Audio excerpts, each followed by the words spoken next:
and they were encouraging me to try some of the more modern tomatoes, but I have to say I'm not impressed at all. I have much more luck with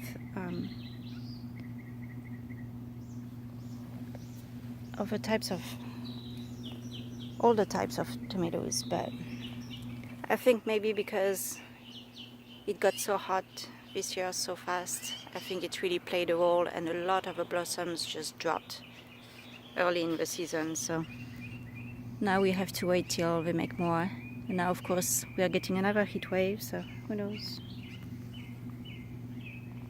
I've harvested all the peppers there, and the zucchini, although I have another one coming. And there is another eggplant there, which is covered in flowers.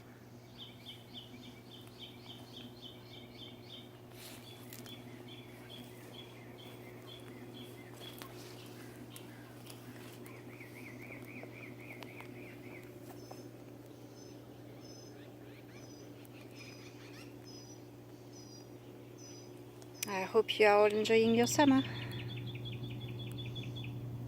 Bye.